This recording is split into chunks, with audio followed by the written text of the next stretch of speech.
Oregon State University's Mid-Columbia Agricultural Research and Extension Center, better known as MACAREC, has a new director. Joining us on the PNW Ag Network hotline is the new director, Dr. Brian Pearson. And Dr. Pearson, thank you so much for the time. So what was it about MACAREC that attracted you to this job? Great question, Glenn. Oregon State University has a wonderful reputation, and I've been lucky enough in the past to work with some folks that have come from OSU and always spoke very highly of it. So that was probably one of the first seeds that were planted of my interest in OSU. But more than that, this opportunity, particularly at MACAREC, specializes in specialty crop production, tree fruit production. And working with specialty crops is something that I really enjoyed in Florida.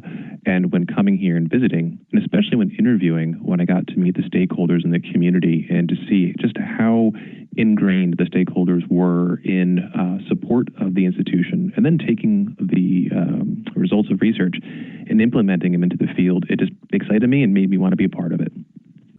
So, Brian, what are your thoughts on Oregon State University, MACAREC, and the farming community? How well do all three of those work together? One of the biggest takeaways so far has just been just how welcoming the stakeholders, the community, and the farmers have been in and around the valley. And that extends up into Wenatchee, into Washington as well. Back in Florida, I had worked at a similar off-campus research station for 18 years, and it was a great experience.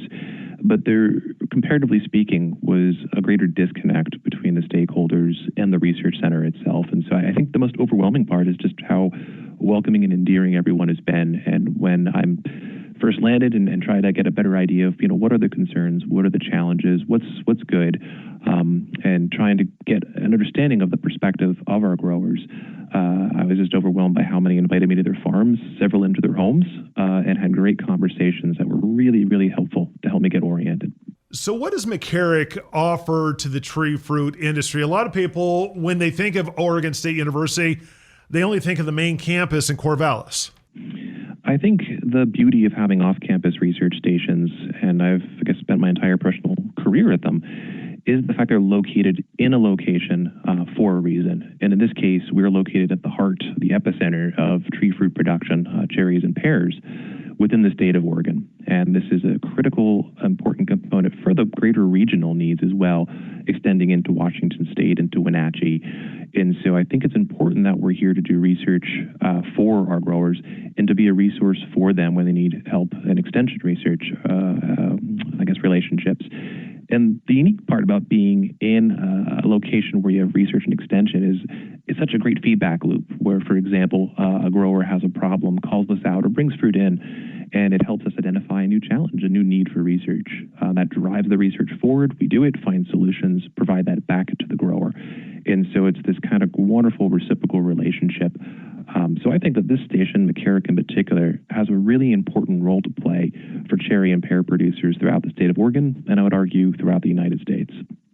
So, Brian, I know you're relatively new to MACAREC. What programs do you want to launch, or maybe existing programs that are currently there, do you want to grow and expand? Absolutely. I think every researcher always wants more lab space, more field space, newer, better equipment, more technology. And certainly I'm in that same vein and that same kind of approach. When I first arrived, our laboratory space was under renovation, and we're very, very thankful that we've had industry support as well as support from the college to renovate our laboratories. So they're world-class and state-of-the-art. Prior to that, the labs were dated and actually limited some of our research capabilities here at the station. So that's been a huge win to have that finally be remodeled, be opened, and for faculty to move into these spaces. I think with that, we have additional capacity to grow, and so we will be hiring and adding another faculty member, tenure track, within the next 1 to 2 years. So I'm excited to look and to expand the portfolio of expertise here. And it's not just that single faculty member, it's the postdocs, it's the students, it's the whole program that comes with it that has a positive impact. So I'm excited about the future and getting additional firepower here in the station in terms of its expertise. So, Brian, in your assessment, what are the biggest challenges facing tree fruit growers, specifically pear and cherry growers, and how can OSU help address those problems? talking with growers, if I could, have number one and number two, labor costs are increasing, and that is a huge concern for the industry. And so some of the ways in which we're hoping to tackle that and to solve that would be look for increasing technology or mechanization. And so right now, faculty here in Corvallis and faculty in Washington State are coming together and looking at research that could help alleviate and reduce some of that cost and concern about labor through mechanization.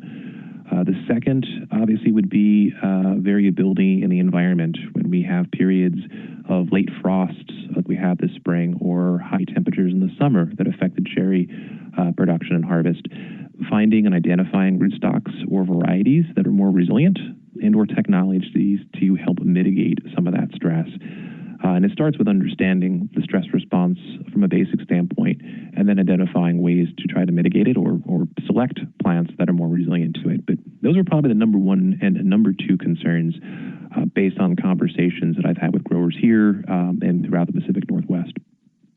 Brian, can you give us a little taste of your background? How did it prepare you to take the reins over at MACAREC? Correct, absolutely. And so at the University of Florida, my program was exclusively focused on specialty crops. And unbeknownst to me, citrus greening came about, and our growers were looking to diversify what kind of crops they were producing while they're waiting for some silver bullet of solution to help battle HLB. And so all of a sudden I was put into a position that was really cool and really unique to work with a lot of different growers throughout the state and to take lead on programs that were essentially farm to table, identifying new plant material that could be produced within a given environment, understanding the response of the environment to basic inputs, irrigation, fertility, light, trying to find ways to make that better. How can we better use and use technology to increase efficiency in that production? And then even into the post-harvest side of the world of after we harvest material, what's the best way to store it, dry it, and to ship it so that it arrives with the highest quality. So I guess along the way, that was a big component of it. And then the leadership component, I was getting increasingly involved and excited and enjoyed the opportunities to build programs and to bring faculty from on-campus, off-campus, different institutions even, in specialties as the research world has gone to, I think, a really positive direction where increasingly we're having large groups of scientists across disciplines working together to solve problems. And that component really excited me. And so this opportunity to serve in a leadership capacity, combined with the specialty crops and the growers here, I think was the perfect combination to draw me out of Florida. Dr. Brian Pearson, Director of Oregon State University's Mid-Columbia Agricultural Research and Extension Center, thank you so much for joining us right here on the PNW Ag Network. Wesley Financial Group is not a law firm. Do you find yourself stuck in a timeshare? Get the real facts about the timeshare industry and your options for cancellation. Chuck McDowell, founder of Wesley Financial Group, has put together a free information guide that reveals the secrets the timeshare industry doesn't want you to know, including the 5 ways to get rid of your timeshare. Get this timeshare cancellation guide absolutely free. Get your free guide at iCancelTimeshare.com. That's iCancelTimeshare.com. iCancelTimeshare.com.